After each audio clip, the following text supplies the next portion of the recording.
let's just jump right in.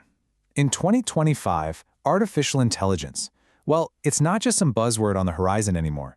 It is a force that's actively reshaping our world, and it's happening at a dizzying speed. So let's break down exactly where we are right now.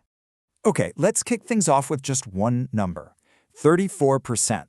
Right now, that's the slice of the population using generative AI every single week. And what's really mind-blowing about that number has basically doubled in just 1 year. I mean, we're not talking about simple growth here. This is an explosion. To put it in perspective for you, generative AI is being adopted about 3 times faster than the internet was back in its early days. We are smack in the middle of a tech shift on a scale we really haven't seen before. And this right here, this just drives that point home.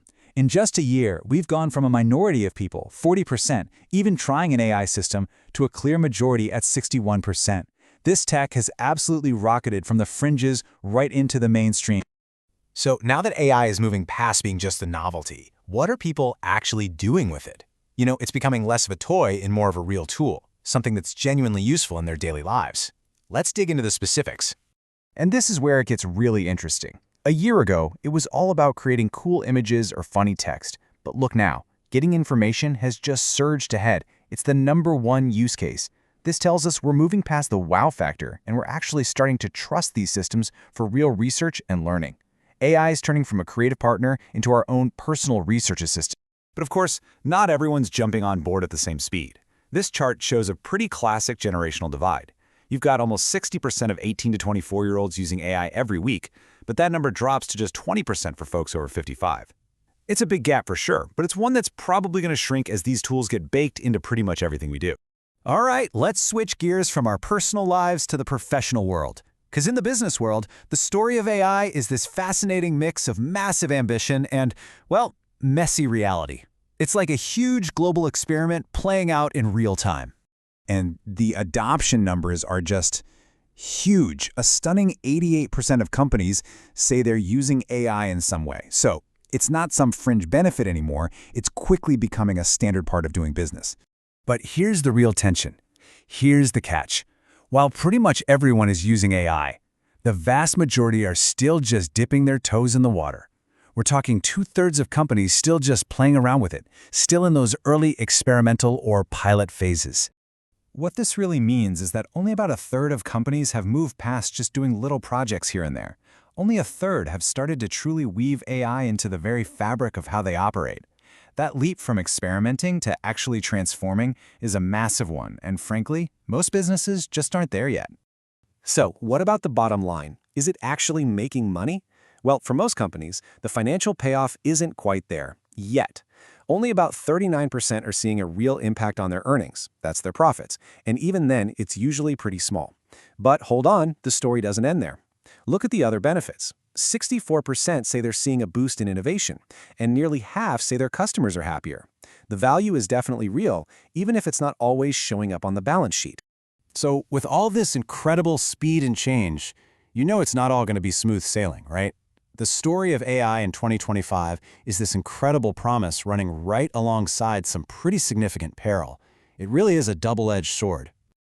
On one side, the promise is just undeniable. We're seeing AI models that are getting scarily good at really complex jobs. They're starting to perform at the level of human experts in all sorts of professions, which points to this huge potential to just supercharge productivity and totally shake up the economy.